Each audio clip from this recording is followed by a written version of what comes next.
Welcome to Real Men Feel. I'm your host, author, coach, and healer, Andy Grant. I have to confess that I have been very frustrated and down lately. I didn't want to do this show today, and I wavered about postponing it. I decided that being authentic and vulnerable could be the very best way that I can be of service today, especially considering the subject of today's episode. My guest today is Rick Ornelas. Rick is a coach, author, positive change expert, and founder of I Spark Change. Rick shares the importance of change and what he sees as the benefits of the pandemic, as well as the various masks of masculinity that too many men wear. We both model the authenticity and vulnerability I often speak of on this show. And Rick shares the most surprising thing he's learned through his awakening. Let's dive in.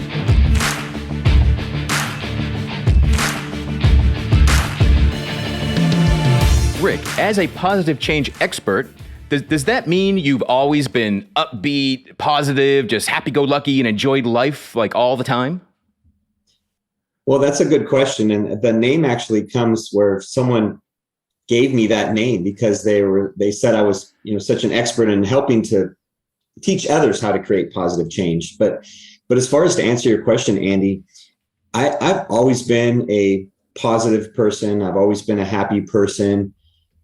Despite many, challenges in my life, from the time I was young to now, I've always kept it positive and always been, I guess, the glass half full kind of person as opposed to the glass half empty. That's never been me. And honestly, that type of mentality never really resonated with me. I just kind of never understood it back then. I understand it far more now than I did, when I was younger, but it probably started out when I was young to be just where I was a little, probably confident and maybe even cocky when I was young, in sports and stuff like that. And then it transitioned to be, just more of seeing the good in any situation, really.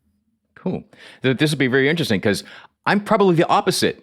I grew up, glass is definitely half empty and no one can even fill my glass, was my experience growing up. And in recent years, one of the titles I use is the King of Authenticity. And that was something that someone dubbed on me 5 years ago. And it took me years before, first, that I could accept it and saw it was a good thing and was worth, proclaiming. So when someone first called you a positive change expert, were you like, yeah, I am, this is great? Or were you kind of resistant to that? I wasn't necessarily resistant, but I guess I struggled with the word expert.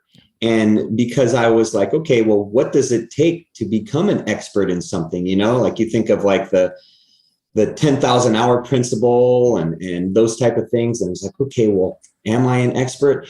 And then, so I decided to, add it to my bio and everything. Cause I said, I'm going to be comfortable with this and see what happens. And then the more people, the more I spoke to others and the more it resonated with them and they felt that I knew what I was talking about. So I was like, okay, I can go with that. I can go with it. So is change important? Like what's wrong with things staying the same? So in my opinion, change is where all the growth comes. Change is where we adapt, we learn to adapt, we become better in many situations. We learn to grow and to overcome obstacles. And, change is, I always look at change as a good thing. So I look at it as the positive side, right? That the change is always good. And that's not somewhere that I've always been, right? I mean, when you're faced with some obstacle when I was younger, I'd get pissed off, I'd get upset, and all this stuff. And then nowadays I've past years, I've come to where I realize that I see the change, our obstacles as opportunity. So I see it as an opportunity to improve in some way. So I'm always looking to improve in some way, no matter what it is. And that's just something that I work on constantly.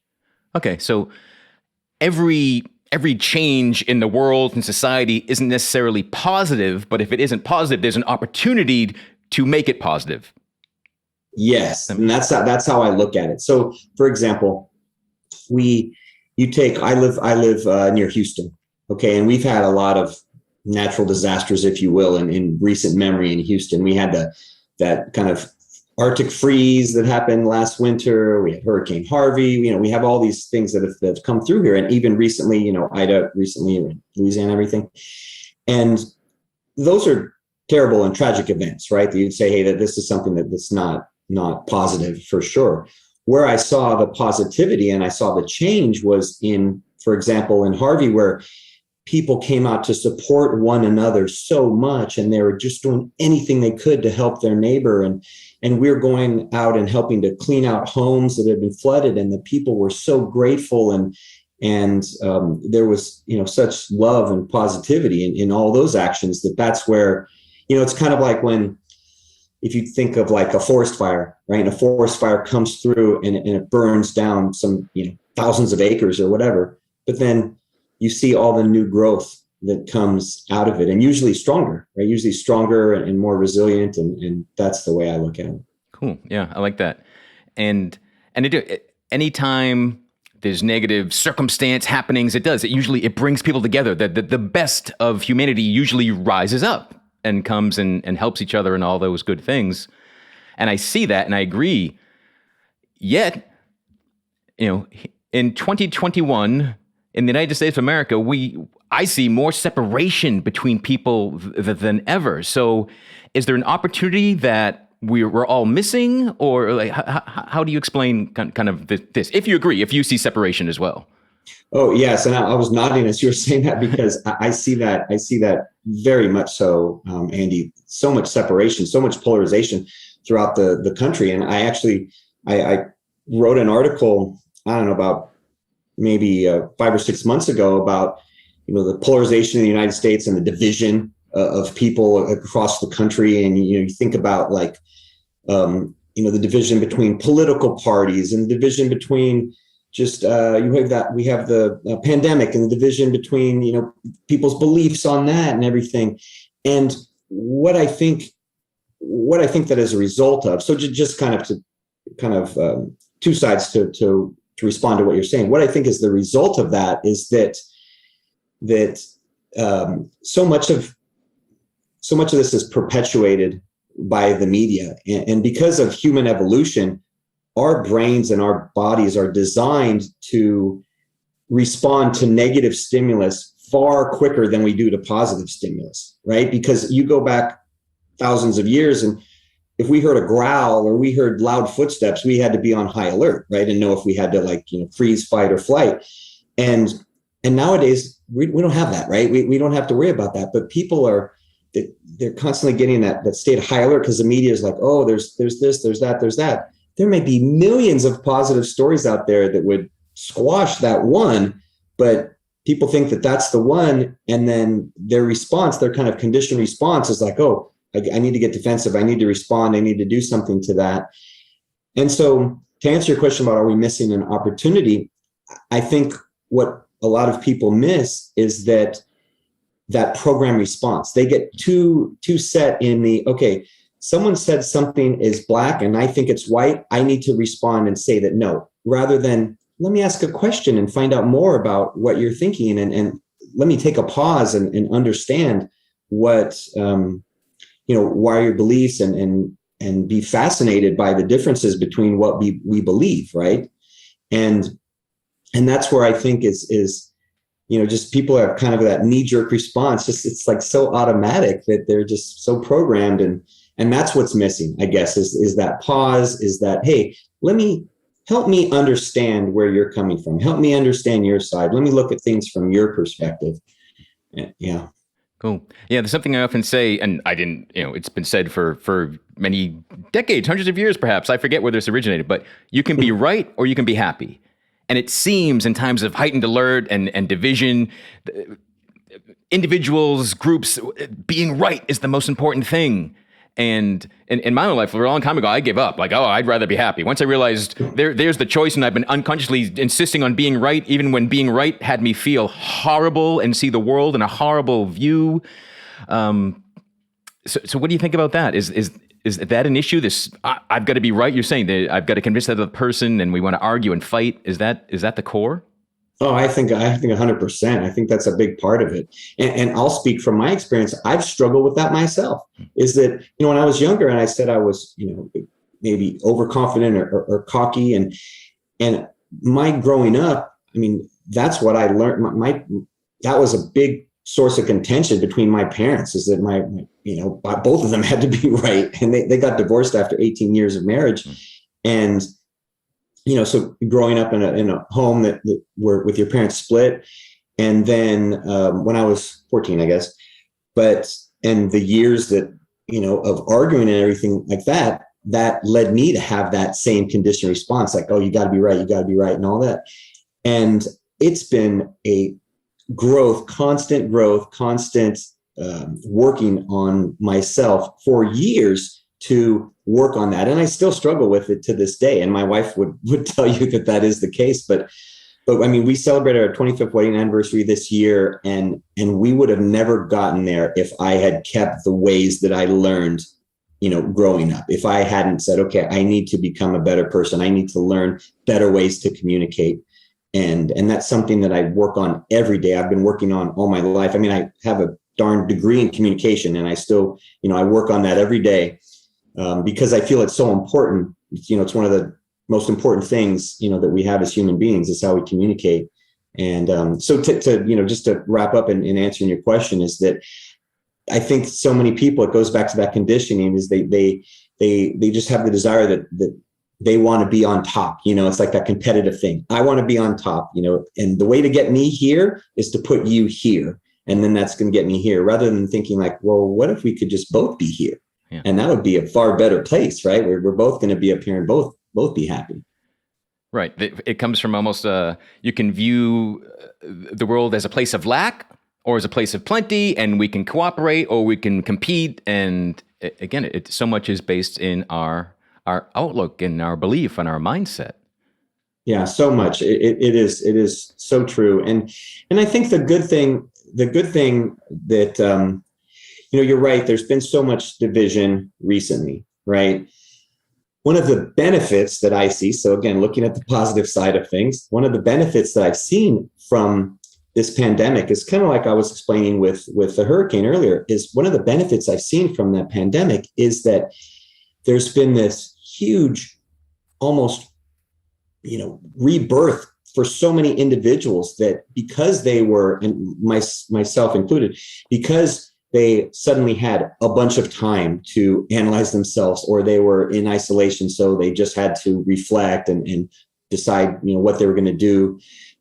Because of all those things, it's led to a lot of individuals to realize, like, hey, maybe there is that better path. Maybe we can work towards, making the world a better place. And I know personally, I've encountered hundreds of people over the past 18, 20 months that are working on things like I am, that are like, hey, let's make the world a better place. Let's look to spread positive change. Let's look to, help humanity get away from that polarization and, move more towards where we're all supporting one another. Yeah, I couldn't agree more. And I've been inviting people throughout the whole pandemic to take the opportunity of this time, to go within, to grow, to get clear on what you really do want. So that's beautiful. And I also, this may sound weird, but I'm really glad to hear you say that you kind of still struggle with things. And life always has highs and lows. Yeah, because I'm in a low. Myself, and I was telling you before we started recording, I wavered between canceling this show. In recent weeks, I've just feeling really frustrated, and to the point of like getting down, and I've been teary, and like usually that's a sign for me, like, oh, something's gotta blow. I really need to sob. And twice last week, while praying, I started sobbing. And it felt like such a great release, and like, I felt better. Then the next day, it happened again. I'm like, what's going on? And then I had a few days of feeling, good, everything's that cleared. Whatever it was, it's cleared. I'm good to go. And this morning, I just woke up wanting to just be isolated and hide and retreat. And Real Men Feel is all about reminding men that they're human and that being authentic and vulnerable and having compassion for yourself and for others is so important. So it's like I chose to take the situation and make it positive by coming here and talking to you. And it's, again, seeing that we were going to talk about, divine intervention and your book and 12 Hours of Heaven and all the good positive change you're out for. I was like, this might just be the perfect thing to be of service to people that listen to this, because however much I grow, I can still have struggled. I can still have a down day. But what's different for me, I used to believe the down day, the not feeling great, was the truth with a capital T of life. And anytime I was happy, anytime I was doing good, I thought, oh, that's the lie. I was tricked into thinking everything was going good for a while. So I was really, again, how you talked about, you've always been upbeat. I was such always the reverse growing up. So often when things come up, and I'm a empathic energy worker, and like I can tell what's going on isn't just me. It's the state of the world. It's a full moon today, which adds to my, emotionality, I guess. It's my time of the month, however you want to say it. But so I'm really glad to be here with you. And I think it's important that anybody hear that an expert in anything is always learning and growing. Because do you think that change stops? As human beings, does our change ever stop? No, I don't. And I'd say, what you're explaining, Andy, is a perfect example of that, is that we're all in constant change. We're all in constant growth. And that's going to have the ebbs and flows, right? That's going to have the ups and downs like you're talking about. And I'm really grateful that you decided to come on. And I can definitely appreciate the frustrations and the lows like you're talking about, because I have them myself. And one of the things that really helps for me is to think of, and I was just discussing this with a friend last week, where we were talking about a difficult situation, and he was like, oh, it's just like it's a roller coaster, life's a roller coaster, like you got that cliche. And I said, yeah, because if it was flat, it'd be boring. Like, who wants to go on a flat roller coaster? Like, it'd be so slow, and there wouldn't be any excitement. And he's like, it'd be a lot easier. And I was like, yeah, but you just have to know that after every dip, right, then there's going to come the peak, and then there's going to come, you're going to drop down, and you get the excitement of this, and then you go back up, and the pinnacle here, and then that's part of where all the change comes from, like we're talking about. That's part of where all the growth comes from. And I think it's necessary for us, because the way I look at it is that if we were good all the time, that it would just get too monotonous. It would get too boring. And then we'd get upset at that, right? Then we'd be unhappy in that. That's like, oh man, I need some variety. I need some spice in my life. I need something, right? Because it's just kind of like, eh. And so that's where I try to look at, the situations like you're saying, hey, really frustrated about something, really, really struggling with something, is that, all right, this is adding a little spice to the meal. It's not going to be so bland, it's going to taste better. Because it's funny. It's funny they bring up I'm a roller coaster junkie. I love amusement parks, travel.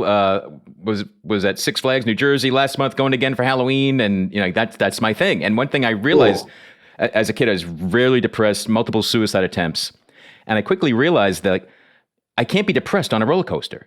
That first hill, you can't be. I can't be running down a hill to the first big drop and be like, oh no, I've got too many bills to pay. Oh no, that girl didn't like me. I can't do it. So I don't know if that's part of I love thrill rides, because they force me to be in the moment. Yeah. But when I was growing up, when I was depressed and suicidal, I thought just the world was just horrible. I thought happy people were lying to themselves. I thought being right, I thought I knew the truth, that life sucks and we're all horrible and we don't deserve, humanity should just be done. And I thought happy people were flat. They were, everybody that was happy was constantly there, be like Ned Flanders, just Oakley dokley, everything. They're just so high, it felt fake. And I thought they were lying, but I really thought that quote unquote normal people was this flat, static life.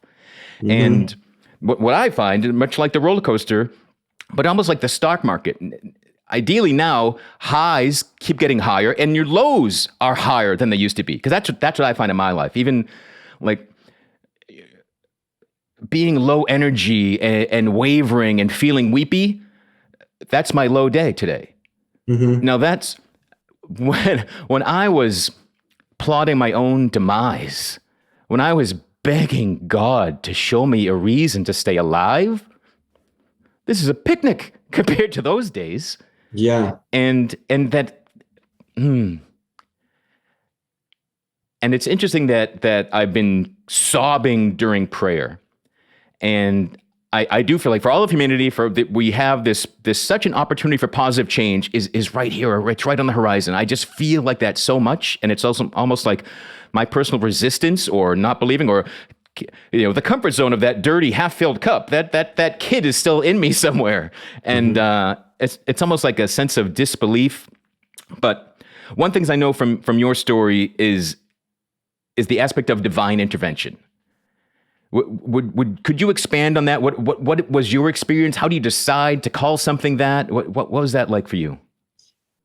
Yeah, and thank you for sharing about the emotion, because I have to say, Andy, that I've been more emotional probably in the past few years of my life than I probably had ever been, because I mean, you're younger than I am, but we're probably not too far off in age. But we grew up in an era where you had to hide your emotions, and you're taught like that kind of that militaristic, leadership of being macho and all this stuff, and that's not really that's not conducive to growing as a human being and having good positive relationships, right?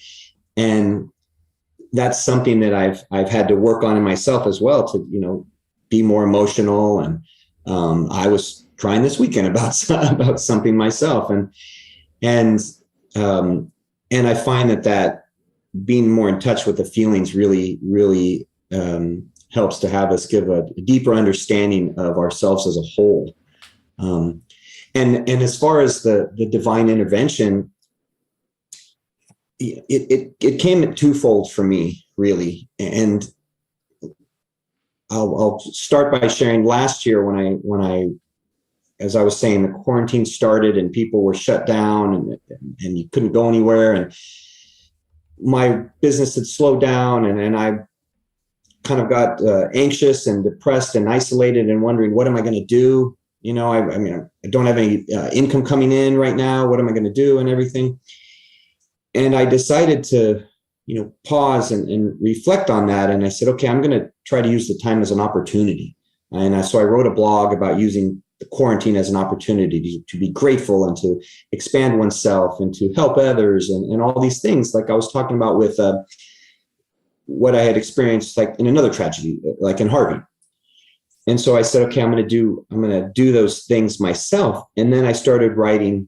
It reminded me of what had happened 20 years ago, which is where the idea for my book, for 12 Hours of Heaven, came from.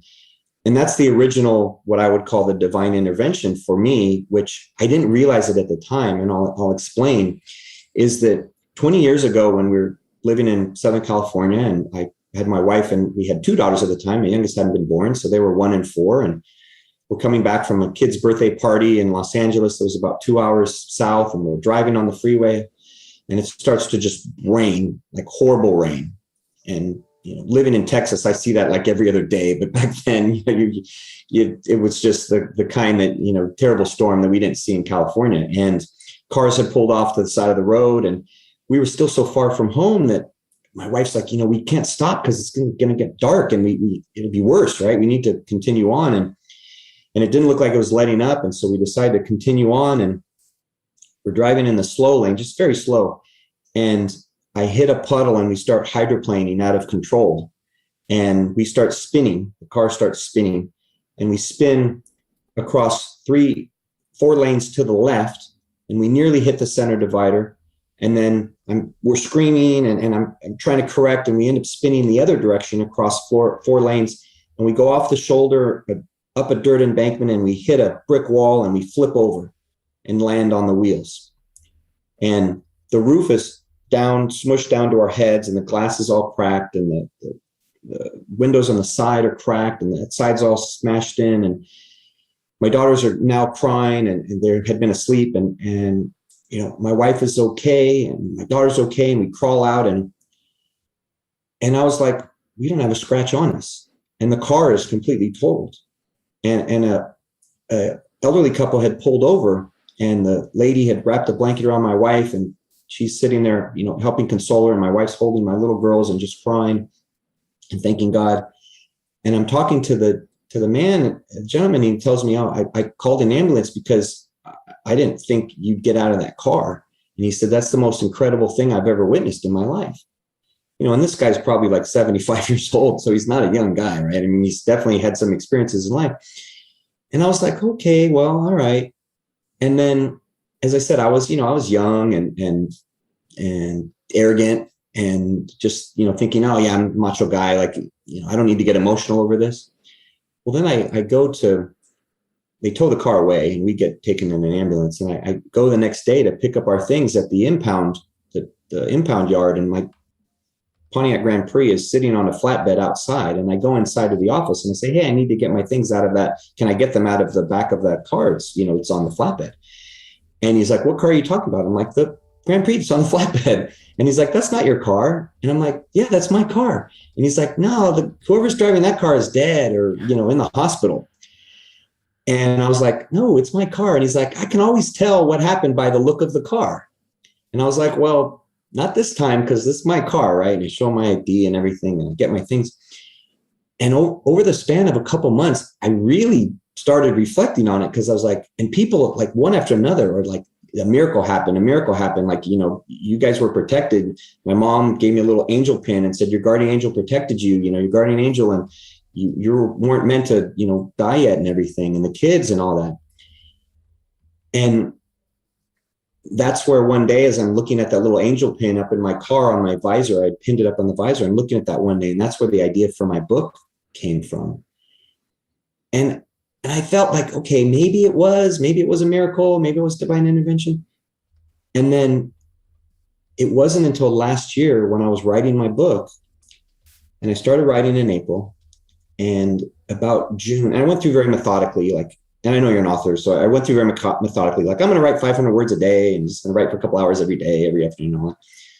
Well, I hit about June, and I started going through this period of intense spiritual connection, where I just felt like, God, like the Holy Spirit was here with me. And as I typed, I felt like the story was just being given to me. Like it wasn't coming from me. Like it was coming from a higher place, from somewhere else. And then I started having dreams and visions, and I wake up at all hours of the night with, ideas and like the idea for iSpark Change, and all these different ideas and all these things that I felt like, okay, you need to do this. Like I was being called, you need to do this, you need to do that, like all these things. And that's where I was like, okay, God, I know it's taken me 20 years to get it, to hear your message, but I'm listening now, and I believe what you're saying, and I believe that you want me to do what you want me to do, and that's why I was like, okay, this is divine intervention, because if I didn't get the message 20 years ago in the accident, I definitely was hearing him loud and clear now that that he had some plans that I needed to follow through for him. Yeah, one of the great things about life is we're never out of time. And as long as we're still breathing, we still have time. So if it takes 20 years, if it takes 2 minutes, like, don't beat yourself up. But when you get it, run with it, which is what you did. So kudos to you. And one thing you stated that I want to circle back to, that you said, I'm a macho guy. I don't need to get emotional about this. And it's like all those structures and rigidity and teachings of macho and tough and what it means to be a man. It's like all men were wearing this thickest, fakest mask long before the pandemic. And I really hope in your story, in my story, in the authenticity of every man willing to be seen and heard, that other guys hear and feel and get that you can have your emotions and express them and even cry and be open with your partner and your family and your kids and be successful. Right? It's not, it doesn't mean you're down in the gutter because someone saw you with a tear in your eye. Like you had a miraculous experience, but it sounds like it took 20 years for you to accept that, yeah, this is amazing, miraculous. I'm going to do something with this. Yeah, it really did. It really did. And I'd say, if you think about what you're saying, that all these guys are wearing this mask, right? And I think there's still plenty of them that are, but Oh, yeah. but one thing I think is that I think in my case that God was kind of peeling that mask off a little bit at a time over the last 20 years. And because right after the accident, as I reflected, I wrote myself what I call the to-do list for every day, because I realized there's far more important things for me, like my family, being present for my family and being grateful and being humble and all this list that I wrote. And as I said, it was something that I wanted to abide by myself, right? That's why I said it was a to-do list for every day. Things I was going to follow. And so I think that was the start of him, like, all right, we're going to peel off that mask, right? And we're not ripping it off like a Band-Aid. You're not ready for that yet, but we're going to start peeling it off. And then over the years, over these 20 years, all the growth I've gone through the challenges as a parent. I have 3 daughters. I think I was given daughters for a reason, not sons, because then if I had sons, I would have, you got to be macho, right? I would have tried to do embed all those teachings that I had as a young man, but very nurturing and very loving with them, and that's developed those traits in me over the past 20 years to where I think finally, if the mask isn't gone, that it's almost completely gone, to where I can be emotional, to where I can share my feelings, be authentic. And I really have nothing to hide with anyone. And yeah, I think it was just a slow process of peeling that off. Awesome. Well, good for you that you allowed the peeling and welcomed what was underneath it, because that there can be a lot of I'm sure I've resisted and gone back and forth, and but it's a life is a dance of contrast, of highs and lows, and this too shall pass is a cliche I hated as a kid, but it's true and it's valid. No, so true. Yeah, I always you heard those when we were younger. You hear those cliches that quote unquote old people say, and then you're like, now I'm the old guy and I'm saying all those things. Those cliches. Yeah. And because most cliches are rooted in truth, but it's easy to just, platitude blow it off. But if you stop and like, oh wow, yeah, it's happening. I'm living that cliche. Now, so you said the car accident that you and your whole family survived without a scratch 20 years ago became the inspiration for the book. But your book, 12 Hours of Heaven, is not about a car accident, right? Tell me about the book. So the book is a fictional story, and as I was saying earlier, when I was looking up at that angel pin one day, and I having maybe a daydream, if you will, parked in my car, I put on the visor, like I said, and all of a sudden, the story for the book hit me like a movie, like I had just watched it. You come out of a movie and you got it all fresh in your head, like I had just seen it, and I had it very clear in my head. And actually, at that time, I did type out like a couple paragraphs, maybe a page or word page, something like that. And I lost it on some old computer. Who knows what happened to it? Well, the story is about an angel that is sent down from heaven, and he's sent down to help some people on earth. And on earth, he helps 10 people with the biggest challenges that they have in their lives. But the reason it's 12 Hours of Heaven is because he finds himself trapped in an elevator with these 10 individuals. And over the period of the 12 hours that they're trapped overnight, he's able to help them all through the challenge that they have. And I don't know exactly, as I said, it just came to me like a movie. And I don't know, I think it was because I think the reason it came to me that way, or the reason it developed into my book 20 years later, is because the subtitle is Lessons for a Better World, and these are the different challenges that he helps them through, is because those are many of the things that I've learned over my life, over the past 20 years and beyond. And these are not new. They're things like practicing gratitude or being present or having faith. I mean, these are all things that have been around for, millennia, right? For a long time. and have been taught by people far greater than I am. And it's put in a vehicle where people can relate to it. People can understand the characters, and they can see what they're going through, and see their authenticity and their vulnerabilities, and see, their mask peeled away, if you will, and, getting to a deeper place for themselves. Super. Yeah. And much like our discussion about experts and titles, and, none of us can teach something we haven't experienced yet. So the fact that it's been around for millennia, and it's been around for millennia because more and more people need to live it, experience, and share their experience. Like no one can argue with your experience. It's yours. It's not like someone else's lecture or a book or a video that we can debate the meaning of. Like, no, here's what happened. I learned this from this, and I'm now going to share it via this fictional story. Yes. Yeah, exactly. Cool. And I think a part of it is, it also was to birth what I'm working on now, because when I was writing, that's where all those ideas were coming from, where I said ideas and dreams and visions and all these ideas of, hey, you need to do more work, Rick. Like, you're not just here to write this book. Yes, the book can inspire some people. Yes, the book can provide them some hope or teach them something that they can utilize in their life. That you need to do far more beyond that to help others. And that's why I think it was a good segue for me into the different things I'm working on now. Cool. And I know at least one of those is the iSpark Change community. So tell me about that. So the iSpark Change community is, it's about spreading positive change and empowering, individuals to show them that they're part of a community, that they're part of a group of people that can elevate their social impact, and that you're not alone, right? That you can make a difference, that one person can change the world.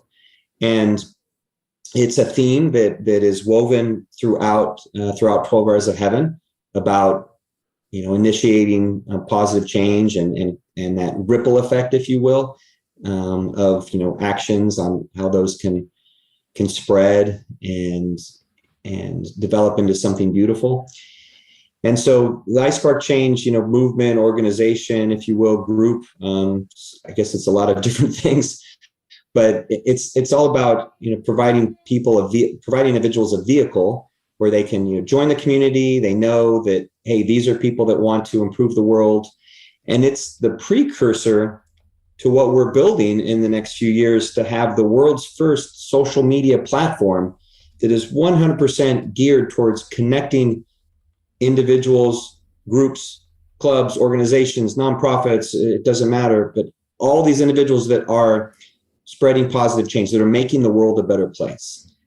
And if you think about it, there's hundreds of thousands or millions of groups like that spread across the globe. They're all very fragmented. If you think of nonprofits, and I know I've worked with many nonprofits, and I know some folks that run nonprofits, and they're very isolated because they're always worried about, okay, we need to get our donors and we need to support our cause, and it's not really top of mind for them to be helping the other 100 nonprofits that are in their immediate geography, right?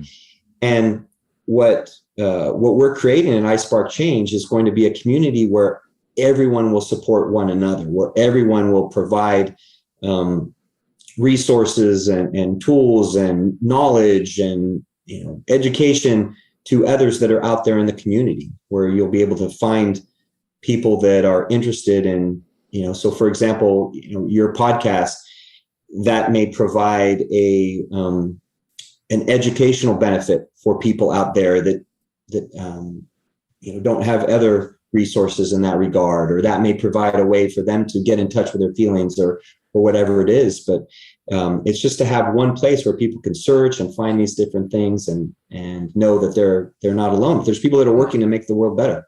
Yeah, because I think there's it comes from positive and negative experiences that we all tend to, can isolate. And even if we're trying to improve the world, we're like, oh, I'm the only one, perhaps. Or if we feel like the world is miserable and we're the only person going through these difficulties, and it's easier to go, oh, I'm the only one doing this. But yeah, community, connection, I think it's something that humans yearn for. Like, it's a basic need, and things like the pandemic and forced isolation and political division, separation makes that harder to get.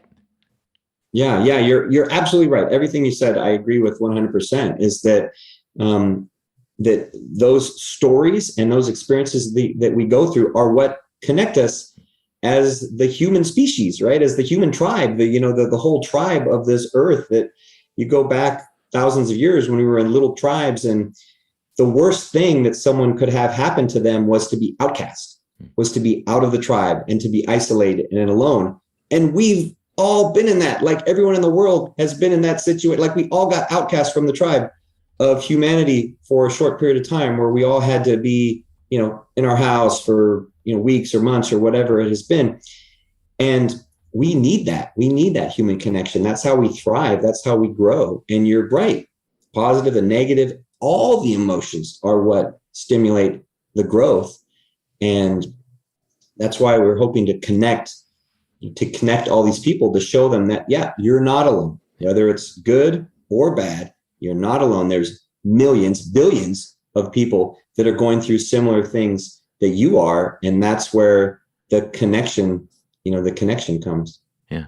Yeah. I love what you said about the fear of being an outcast, because I find that especially true for men. That's how so many men will, oh, you're pretending to be macho, you're pretending to have emotions. All right, I'll pretend too. So we all, we have this community of people pretending to be something else. And because we yearn for the respect and the camaraderie, and there's a depth that we aren't getting when we're just at this surface level of sharing the same mask only. But yeah, so true. Through your awakening, has something stood out as kind of the biggest surprise to you that you've learned? The biggest surprise, that's an interesting question. Nobody's asked me that, Andy. I'd say the biggest surprise that I've learned over the past, 18, 20 months has been, I guess it'd be what I was sharing earlier, is that there's so many people that have gone through similar awakenings, if you will, that I have. That there's so many individuals that I connect with people. I've connected with people from all over the world, and they'll tell me, oh yeah, well, I had a story in this, and there's so many similarities to their stories, whether they had some tragedy or something happen, and the growth that came out of it, and the change, and what they're working on. And I mean, it was a welcome thing to find out that, there's so many others that are, in the same boat. We're all rowing in the same direction. We're all trying to get to a more positive environment. But at first, I went through those feelings, like those conditioned feelings, like, okay, I'm going to try to change the world, and I'm going to do it by myself. I even said in a video, early on, when I kept all that spirituality and everything I was going through, I kept it all to myself. And it wasn't until I finished my book that I'm like, okay, now I feel this urge to share. Like, I didn't even share with my wife. I didn't share with anyone. Wow. It felt so private and personal. And maybe I was afraid. That people would judge me or But when I felt this urge to share, I even shared in that video. I said, this is something I'm going to work on for the rest of my life, even if nobody else works on it with me, or even if I'm going it alone. I'm committed to doing this, right? I feel called, and I'm going to go do it. So even then I was like, okay, nobody may ever help me, but I'm going to do this. And then over the past year and a half, where you start talking to people and you're like, oh, I'm working on something similar, or, I have a podcast like yours where I'm trying to help people. And then you realize, okay, there's lots of people that are doing this, and that's okay. That's what I was hoping. That's what I was told. That's what God was like, hey, you're gonna be able to put these things in place and connect with people. But then, of course, being a human, you're like, okay, you have your doubts, and you try to go on faith. Okay, I'm gonna go on faith, like I'm preaching. So that's been I'll say it's been a surprise, even though I should have known better. Well, maybe that's it. That's the not surprising thing we keep have to learn is I should have known better. Yep, I did know that, but I wasn't doing it. And because I find for me, I know about something, it's in my mind.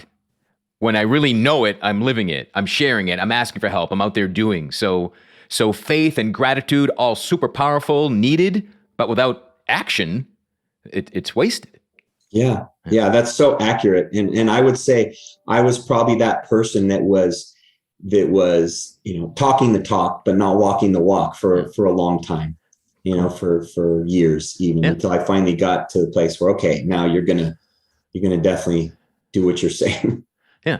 And again, I don't think there's some judgment of time or restriction. Again, as long as you're here, you've got time to figure it out and to take that action and to go, yep, enough's enough. And, I've been feeling like the pushing through the slog of this thing I'm supposed to do, but fear is battling against it. But yeah, beautiful. I'm so glad that we're having this conversation and that you're doing the work that you're doing and listened to all those, that drive and that calling. Is there one thing that you wish more men knew?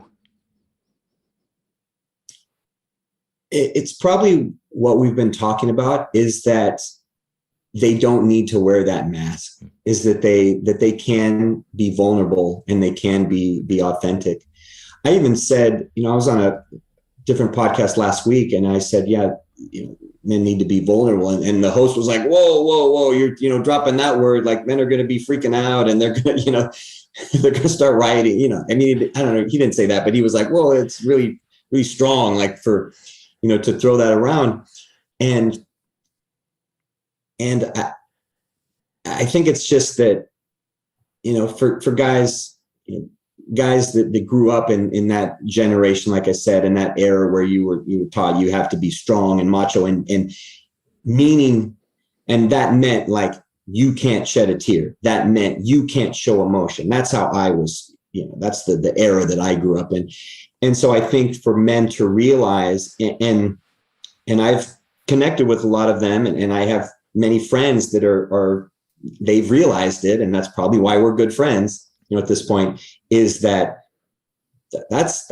wrong. Like that's old school thinking. Like that's not gonna get you those genuine, beautiful relationships. Yeah. Like if you want to really be like you just said, if to be living it and feeling it, if you want to really be living and feeling, you got to shed the mask. You have to be vulnerable, be authentic, be all those characteristics that you were afraid of when you were younger. And that's where you'll have the most growth and the most benefit, and you'll be the happiest and the most enriching experiences and relationships and Right on. Yeah. And this is just hitting me now as you went through all that and shared that, our insistence on not being seen as weak, as not being vulnerable, makes us so much more vulnerable to stress and depression and anxiety and early death and disease and a life of misery.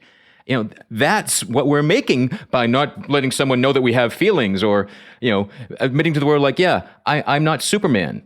Or even just the oldest joke about men, like, I'm lost. I need to ask for directions, but I'm not, because I'm a man. I'm just going to keep going, even though I have no idea what I'm doing, but I'll never say that out loud to somebody. And that to me, that vulnerability can be that silly and light. It's not a end of the world and the end of masculinity. Again, it can save masculinity. This can save men.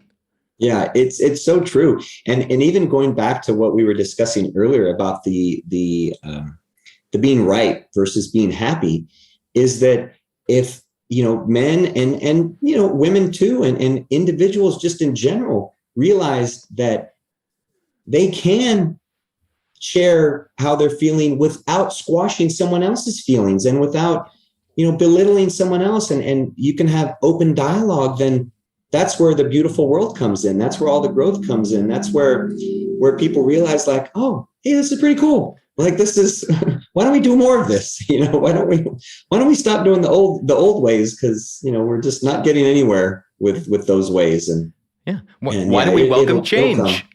Change. What we're talking about. Why do we, as a species, as a gender, welcome that positive change as an individual? It's all there. And from personal experience, life is a heck of a lot better when you jump into the change, when you lean into the things that you fear. It really is. Yeah, it is. And, speaking from someone who has learned it the hard way over my 50 years on this planet, one good thing that I've seen in some younger people, some of the work that we've done, iSpark Change, has been with like Gen Z and some of the younger generations, is that a lot of they seem more in touch with their feelings and they seem more open to their feelings. So that's a very positive sign that, okay, as some of these generations age, that they will start to spread some of the things we're talking about, and there will be some change, positive change, in that direction, to where the kind of that old school thinking dies off, if you will, no pun intended, but that it eventually dissipates, and then, more of this better way, better mindset, better way of, sharing your emotion and being open to others starts to take root. Yep. I see it every day. So there's no doubt it's taken root, from my view of the world. But Rick, this has been fantastic for me. I'm sure for everyone listening. What's the best way that people can get in touch with you, find out more about all the great things that you are up to? The best way is to just look for iSpark Change, and that's the letter I, Spark Change. And that can be isparkchange.com. It can be iSpark Change on Facebook, on Instagram, on Twitter, YouTube.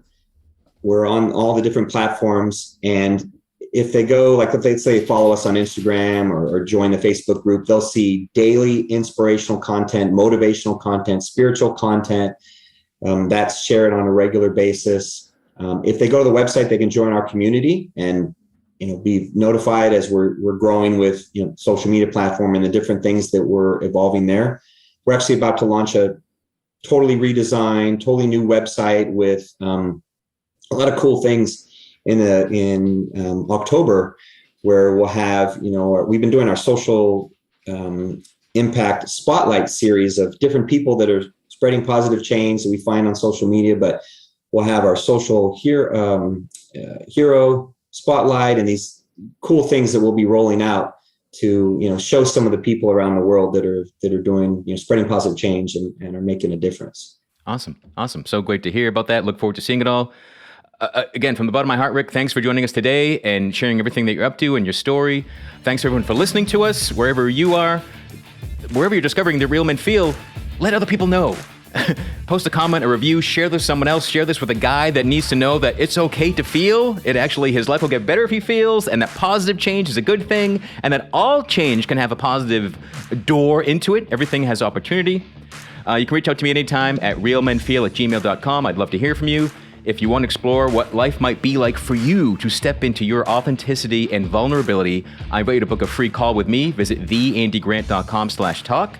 Until next time, be good to yourself.